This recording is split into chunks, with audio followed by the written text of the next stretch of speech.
የሚገርምና የሚደንቅ ነው። ሁሉ ነገር በጣም ደስ የሚል ነው። በህይወታችን ላይ ስህተትን መማር በጣም ትልቅ ነው። ሰው ስህተቱን ከተማረ ከስህተቱ ሲመለስ ደግሞ በጣም ነው የሚያምረው። ያው በእርግጥ ሁሉ ነገሮች የተሳኩ አይሆንም። ገብቷቸዋል። የተሳኩ አይሆንም፣ ግን ይቅርታን ለማድረግ ልቦና ማወቅ በጣም ትልቅ ነገር ነው። ሰላም ሰላም ቤተሰቦቼ፣ እንደምን አመሻችሁ፣ እንደምን ዋላችሁ? ሁሉ ሰላም፣ ሁሉ መልካም።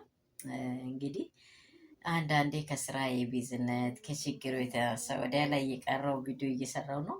ይህን ፔጅ የሚደርሳችሁላችሁም ላይክ እና ሰብስክራይብ እንድታደርጉ በእግዚአብሔር ትህትና ጠይቃችኋለሁ። በፍቅር ነው የሚለምናችሁ ማለቴ ነው። የሩታዬ ወንድም አብርሽን ይቅርታ መጠየቅ ላይ እኔ በጣም ደስ ብሎኛል።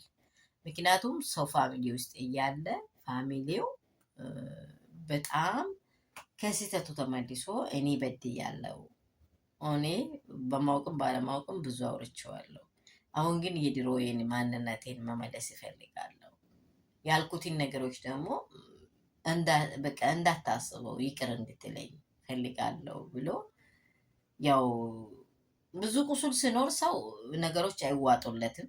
አብርሽ ባይዋጥለትም ይቅርታውን ተቀብሎታል።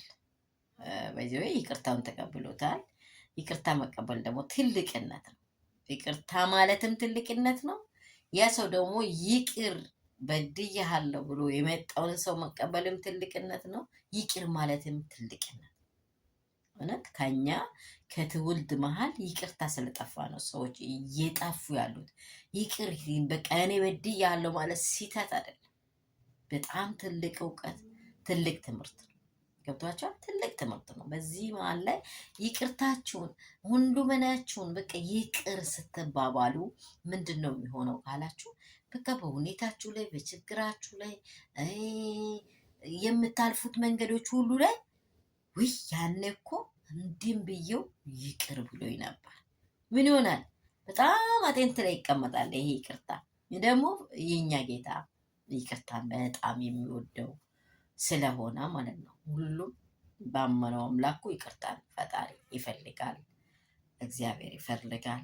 ሁላችን ባለንበት ይሄ ይቅርታ በማወቅ ባለማወቅ በዚች ምድር ላይ የምንኖራትን ዘመናት አናቅምና ይቅርታ ማለፍን እንልመድ። ይቅርታ ስለተባባሉ ደግሞ አብርሽና የሩታዬ ወንድም በጣም አደንቃቸዋለሁ።